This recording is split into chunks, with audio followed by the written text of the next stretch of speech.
Values Education 7 Quarter 3 Learning Competency 5A na ilalarawan ang mga paraan ng paglilingkod sa kapwa bilang indikasyon ng pananampalataya. Ang gawa ay napakahalagang sangkap ng pananampalataya sapagkat kung wala ito, ang pananampalataya ay maituturing na patay at ang isang patay ay walang nagagawa o walang naibubunga. Kung kaya, upang mapatunayan ng isang tao na siya ay mananampalataya, dapat siyang gumawa o kumilos. Ang tanong, ano ang dapat gawin ng isang tao? Siyempre, kung ano ang pinagagawa sa kanya. Pag-aaralan natin ngayon, ano-ano nga ba ang ipinapagawa sa tao? Itinuturo sa Kristyanismo ang pag-ibig sa kapwa gaya ng sa sarili. Isa naman sa 5 haligi ng Islam ay ang zakat o ang pagkakawang gawa o charity. Ano ang dapat nating mahinuwa sa dalawang malalaking relihiyon na ito? Pareho silang nagtataguyod ng paggawa ng kabutihan sa kapwa. Ano-ano nga ba ang mabubuting bagay na maaari nating magawa para sa ating kapwa? Sa iyong notebook, magtala ng 5 mabubuting kilos na ginawa ng iyong kapwa para sa iyo. Ang paglilingkod sa kapwa ay isa sa pinakamagandang paraan upang maipakita ang ating pananampalataya. Hindi kailangang maging malaki o magarbo ang ating mga gawa. Kahit sa maliliit na paraan ay maaari tayong magpakita ng kabutihan, pagmamahal at malasakit. Bilang mga mag-aaral, kaya ninyong magbigay ng positibong epekto sa buhay ng iba sa pamamagitan ng simpleng mga gawa ng paglilingkod. Ngayon, tatalakayin natin ang 10 paraan upang maglingkod sa kapwa bilang pagpapakita ng ating pananampalataya. Pagtulong sa gawaing bahay. Ang paglilingkod sa ating pamilya ay isang mahalagang tungkulin na may kaugnayan sa pananampalataya. Ang pagtulong sa mga gawaing bahay tulad ng paglilinis, paghuhugas ng pinggan, o pag-aalaga sa mas nakababatang kapatid ay nagpapakita ng pagmamahal at paggalang sa ating mga magulang at kapatid. Sa ganitong paraan, isinasabuhay natin ang utos ng Diyos na mahalin ang ating kapwa, lalo na ang mga nasa ating tahanan. Pagbabahagi ng pagkain. Ang pagbabahagi ng pagkain ay isang konkretong halimbawa ng pagmamalasakit na itinuturo ng pananampalataya. Sa Islam, ang pagbibigay ng sadaka o kusang loob na tulong ay isang mahalagang aspeto ng espiritualidad. Sa Kristyanismo, ito rin ay pagpapakita ng kabutihan at pagmamahal na hinihingi sa atin ni Kristo. Kahit sa maliit na paraan tulad ng pagbibigay ng isang mangkok ng ulam o paboritong merienda sa kapitbahay, na ipadadama natin ang pagiging instrumento ng Diyos upang makatulong sa iba. Pakikilahok sa mga gawaing pampamayanan. Ang pangangalaga sa kalikasan ay hindi lamang tungkulin ng tao, kundi isa ring paraan ng paglilingkod sa Diyos. Sa mga indigenous na relihiyon sa Pilipinas, ang kalikasan ay itinuturing na sagrado, isang regalong kailangang pangalagaan. Sa pagsali sa mga cleanup drive, tulad ng paglilinis ng ilog o pagtatanim ng puno, ipinapakita natin ang ating pananampalataya sa pamamagitan ng responsabling pagkilos para sa kalikasan.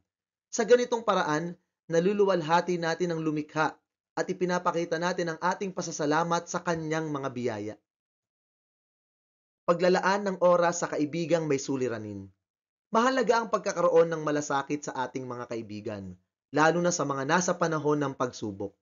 Ang pagbibigay ng oras upang makinig sa kanilang mga kwento, manalangin kasama sila, o magbigay ng payo ay nagpapakita ng tunay na pagmamalasakit. Sa ganitong paraan, naipapadama natin na ang Diyos ay naririto, gumagawa sa pamamagitan ng ating mga gawaing mabuti. Ang simpleng pakikinig ay maaaring magbigay ng pag-asa sa mga nangangailangan ng lakas ng loob. Pagtuturo sa nakababatang kapatid. Ang pagbabahagi ng kaalaman ay isang mahalagang aspeto ng pananampalataya. Sa Biblia, itinuturo ni Jesus na maging ilaw sa iba. At sa Islam, hinihikayat ang paghahanap at pagbabahagi ng karunungan. Kapag tinutulungan natin ang ating kamag-aral o nakababatang kapatid sa kanilang pag-aaral, hindi lamang natin na ipapakita ang ating kabutihan, kundi tinutulungan din natin silang maabot ang kanilang potensyal. Sa ganitong paraan, tayo ay nagiging kasangkapan ng Diyos para sa kanilang pag-unlad. Pagdodonate ng mga lumang damit o kagamitan. Ang pagbibigay ay isang paraan ng pagsasabuhay ng pananampalataya. Sa Kristyanismo, ang pagtulong sa nangangailangan ay tulad ng pagtulong kay Kristo. Sa Islam, Ang zakat o pagbibigay ng bahagi ng yaman sa nangangailangan ay isa sa 5 haligi ng pananampalataya. Sa pagbibigay ng lumang damit, sapatos o gamit pang eskwela na isa sa buhay natin ang aral na tumulong sa kapwa ng walang hinihintay na kapalit. Sa maliit na paraan, nakakapagdulot tayo ng pag-asa at kasiyahan sa iba. Pagtulong sa kapwa kapag may sakuna. Kapag may bagyo, baha o anumang sakuna, ang pagtulong sa mga naapektuhan ay isang napakahalagang paraan ng paglilingkod. Maaaring tumulong sa pamamagitan ng pagbibigay ng pagkain, tubig o damit, o kahit pag-aalay ng oras upang magboluntaryo sa mga relief operations. Sa ganitong paraan, ipinapakita natin ang malasakit at pagiging handa na maglingkod kahit sa mahihirap na pagkakataon. Pananalangin para sa kapwa. Ang panalangin ay isang makapangyarihang paraan ng paglilingkod sa ating kapwa. Kapag nananalangin tayo para sa kanilang kalusugan, kaligtasan o tagumpay, ipinapakita natin ang ating malasakit at pagmamahal na itinuturo ng pananampalataya. Hindi man natin maibigay ang lahat ng kanilang pangangailangan, sa pamamagitan ng taimtim na panalangin na ipapaabot natin ang biyaya ng Diyos sa kanilang buhay. Pagiging mabuti sa lahat. Ang kabaitan ay simpleng kilos, ngunit napakalalim ng epekto. Kapag tayo ay nagpapakita ng kabaitan sa pamamagitan ng pagngiti, pagtulong o mabuting pananalita, na ipapadama natin ang pag-ibig ng Diyos sa lahat ng tao. Sa Kristyanismo, ang kabaitan ay bunga ng Espiritu Santo. Sa Islam, ito ay bahagi ng pagiging mabuting Muslim. At sa indigenous na pananampalataya, ito ay bahagi ng pakikipagkapwa-tao. Ang kabaitan, gaano man kaliit, ay nagdadala ng liwanag sa madilim na bahagi ng buhay ng iba. At pagbabahagi ng pananampalataya sa iba. Ang pagbabahagi ng pananampalataya sa iba ang pinakamabuting paraan ng paggawa ng mabuti. Sa pagbabahagi ng mga dalisay na aral ng Diyos na iyong sinasampalatayanan, nagiging daan ka upang maipakilala ang kaligtasan. Higit ito sa pagkain, salapi, pagpapasaya at tulong na maibibigay mo dahil kaligtasan ng kaluluwa na ang pinag-uusapan dito. Hindi ito kailangang maging komplikado. Maaari itong magsimula sa simpleng kwento, pag-anyaya na makinig o dumalo sa mga Bible study, o panghihikayat na magbasa o manood ng inyong mga religious program. Kapag ibinabahagi mo ang iyong pananampalataya, hindi mo lang natutupad ang utos ng Diyos na ibahagi ang kaligtasan, nabibigyan mo pa ng pagkakataon ng iyong kapwa na magmana ng buhay na walang hanggan. Ang 10 paraan ng paglilingkod na ito ay simple, ngunit may malaking kahulugan. Sa pagtulong, pagbabahagi at pagpapakita ng kabutihan, na ipapakita natin ang ating buhay na pananampalataya dahil may kalakip itong gawa. Tandaan, hindi kailangang maghintay ng malaking pagkakataon upang maglingkod. Ang mahalaga ay ang ating intensyon at pagmamahal sa bawat ginagawa natin. Bago tayo matapos, ating namnamin ang salita ng Diyos na mababasa sa Kolosas 3:12. Kaya nga, dahil kayo hinirang ng Diyos, minamahal niya at pinili para sa Kanya, dapat kayong maging mahabagin, mabait, mapagpakumbaba, mahinahon at mapagtiis. Values Education 7 Quarter 3 Learning Competency 5B na ipaliliwanag na ang paglilingkod sa kapwa bilang indikasyon ng pananampalataya ay pinagmumulan ng pagkukusang gumawa ng kabutihan lalo na sa mahihirap, mahihina at nasa laylayan ng lipunan ayon sa sariling kakayahan.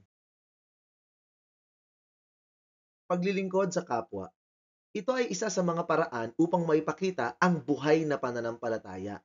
Ang paglilingkod sa kapwa ay sumasalamin sa ating pagmamahal sa Diyos at sa ating kapwa. Ang tanong, sinong kapwa ang mas nangangailangan ng ating paglilingkod? Ang higit na nangangailangan ng ating paglilingkod ay ang mga marginalized o mga taong nasa laylayan ng lipunan. Sila ang mga taong kadalasang itinataboy at pinagkakaitan ng mga karapatan at pangangailangan. Ang mga taong kabilang sa mga marginalized na sektor ng lipunan ay ang mga mahihirap, mga mahihina, at mga inaapi. Ang mahihirap. Sila ang mga taong walang sapat na salapi, ari-arian, o mapagkukunan upang matugunan ang kanilang pangunahing pangangailangan tulad ng pagkain, tirahan, edukasyon at kalusugan. Kadalasan silang nakararanas ng kawalan o kakulangan ng trabaho, limitadong akses sa serbisyong panlipunan, at namumuhay sa hindi ligtas at maayos na kapaligiran. Sino-sino sila? Sila ang mga pamilya o individual na nagugutom o hindi nakakakain ng sapat. Sila ang mga walang permanenteng tirahan o naninirahan lamang sa barong-barong. Mga walang kakayahang makapag-aral dahil sa kakulangan ng pera. Mga manggagawang mababa ang kita o hindi sapat ang kita para sa kanilang pang-araw-araw na pangangailangan. At mga taong umaasa lamang sa tulong ng iba para mabuhay. Ano-ano ang maaaring gawin ng isang batang katulad mo upang makapaglingkod sa mga mahihirap? Una, maaari kang magbigay ng pagkain o damit mula sa sariling tahanan para sa mga nangangailangan. Ikalawa, maaari ring maglaan ng kaunting ipon upang tumulong sa mga community pantry o donation drive. Maaari rin ang pag-iimbita ng kakilala o kaibigan na tumulong sa mahihirap sa inyong barangay. Ikaapat, maaaring magboluntaryo sa mga programa sa eskwela o relihiyon na may layuning tumulong sa mahihirap. At ikalima, maaari din ang pagtatanim ng gulay sa bakuran at ibahagi ang ani sa mga nangangailangan. Sino naman ang tinuturing na mga mahihina? Ang mahihina ay mga taong may pisikal, emosyonal, o mental na limitasyon na nagiging dahilan upang sila'y hindi makapagsarili o nangangailangan ng suporta sa kanilang pang-araw-araw na pamumuhay. Sila ay ang mga matatandang hindi na kayang magtrabaho o nangangailangan ng patuloy na pangangalaga. Mga taong may kapansanan o tinatawag nating PWD. Mga may sakit na hindi kayang magpagaling dahil sa kakulangan ng pera o suporta. Mga batang walang magulang o tagapag-alaga. At mga individual na dumaranas ng matinding depresyon o iba pang mental health issues. Narito ang ilang paraan upang makapaglingkod ang isang batang katulad mo sa mga mahihina. Una, maglaan ng oras para alagaan ang matatanda o may sakit. Ikalawa, magbigay ng kagamitan o donasyon para sa mga PWD tulad ng wheelchair, hearing aids at iba pa. Ikatlo, magturo ng mga life skills na makatutulong sa kanilang araw-araw na pamumuhay. Ikaapat, magbigay ng emosyonal na suporta sa pamamagitan ng pakikinig at pagpapayo. At ikalima, suportahan ng mga organisasyong tumutulong sa kalusugan at kapakanan ng mahihina. Dumako naman tayo sa mga inaapi. Sila ay ang mga taong nakararanas ng kawalan ng hustisya, diskriminasyon, o pang-aapi mula sa iba, kadalasan dahil sa kanilang kasarian, lahi, relihiyon, o estado sa buhay. Ang mga inaapi ay mga tao o grupong nakararanas ng hindi makatarungan o hindi pantay na pagtrato sa aspektong ekonomikal, panlipunan, o politikal. Sino-sino sila? Sila ang mga manggagawang hindi makatarungan ang kondisyon sa trabaho tulad ng hindi tamang pasahod o abusadong amo. Mga kababaihan o bata na biktima ng karahasan sa tahanan o lipunan. Mga katutubong inagawan ng lupa o karapatan. Mga taong nilalait o dinidiskrimina dahil sa kanilang lahi, relihiyon o pisikal na anyo. At mga biktima ng bullying o pambubuli sa eskwela o komunidad. Paano mapaglilingkuran ng isang batang katulad mo ang mga inaapi? Una, maging boses ng mga walang boses sa pamamagitan ng pagsusulong ng katarungan. Ikalawa, mag-aral at magbahagi ng impormasyon tungkol sa kanilang karapatan. Ikatlo, suportahan ang mga organisasyong nagtutulak sa karapatang pantao. Pang-apat, tulungan ang mga biktima ng bullying o discrimination sa eskwela o komunidad.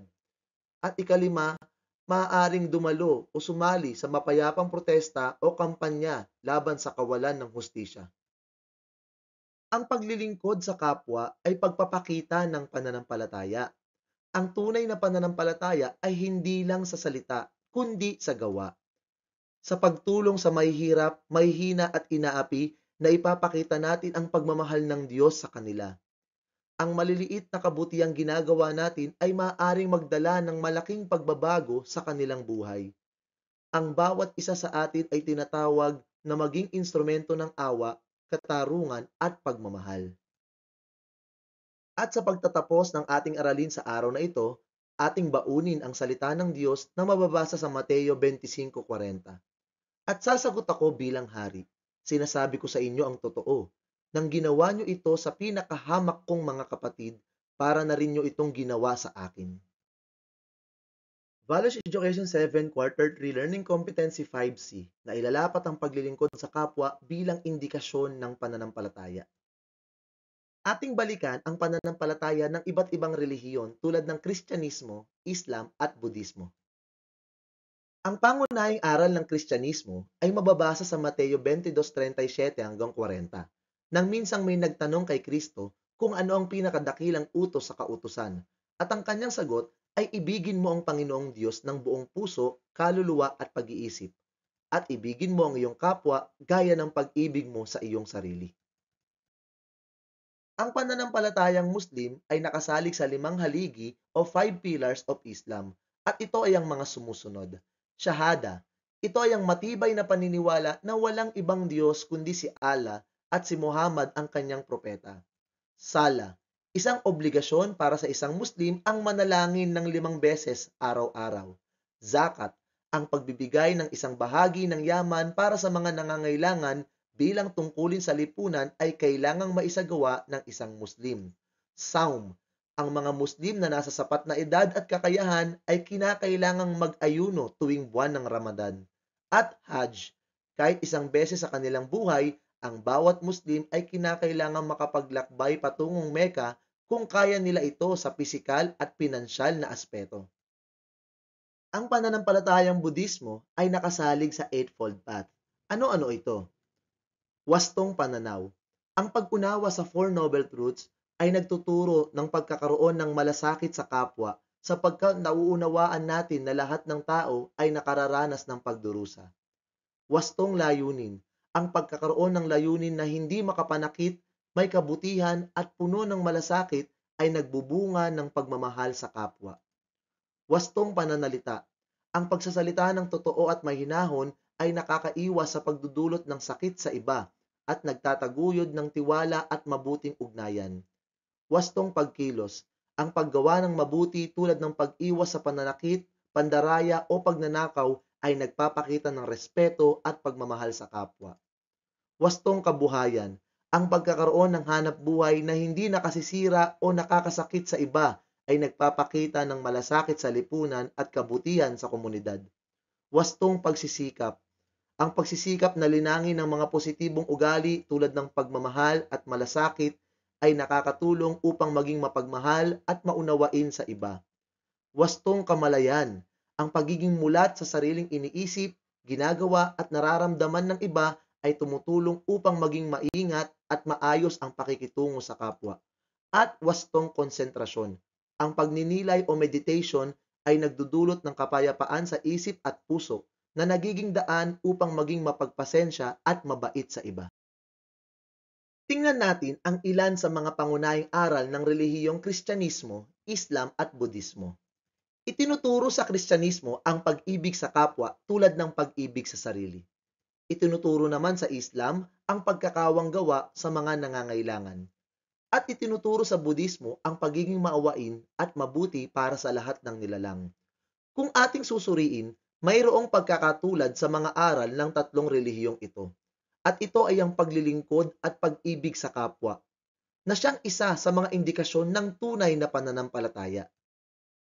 Maaari nating sabihin sa puntong ito na ang taong naglilingkod at umiibig sa kapwa ay nagpapakita ng tunay at buhay na pananampalataya. Kristiyano, Muslim, Budista o mga taong kabilang man sa mga tribal religion, ang lahat ay nagtuturo at nanghihikayat sa mga kasapi nila na maging maibigin at maglingkod sa kapwa. Maaari rin nating sabihin na kapag ang isang tao ay walang malasakit sa kapwa o hindi mabuti ang pakikitungo sa iba, hindi siya tunay na mananampalataya. Siya ay nagpapanggap lamang o nagre-relihiyon lamang para sa kanyang sarili at hindi upang paglingkuran ang Diyos. Ang pagpapahalagang nais linangin sa atin ng ating araling ito ay ang pagpapahalaga sa malasakit o compassion. Ano nga ba ito? Ito ay malalim na damdamin ng pag-aalala at pagkilos upang tumulong sa kapwa lalo na sa mga nangangailangan. Hindi lamang ito simpleng awa, kundi isang aktibong pagtugon upang maibsan ang hirap o problema ng iba. Sa bawat pagkakataon na tumutulong tayo sa mahihirap, mahihina at inaapi, ipinapakita natin ang malasakit na nagmula sa ating pananampalataya. Ang malasakit ay isang anyo ng kabutiang loob na hindi naghihintay ng kapalit. Sa ating simpleng aksyon na ipadadama natin sa iba ang pagmamahal ng Diyos. Ang tunay na malasakit ay nagbibigay inspirasyon sa ibang tao upang maglingkod din sa kapwa. Kaya ito'y nagiging daan para sa mas maayos na lipunan. Para sa ating performance task, sagutin ang tanong na paano mo maipakikita ang pag-ibig at paglilingkod mo sa iyong kapwa. Sagutin ito sa pamamagitan ng isa sa mga sumusunod: tula, awit, poster, dula, vlog, TV commercial, balita o interview. Maaaring bumuo ng pangkat na may hanggang 5 kasapi maliban sa poster at tula na individual.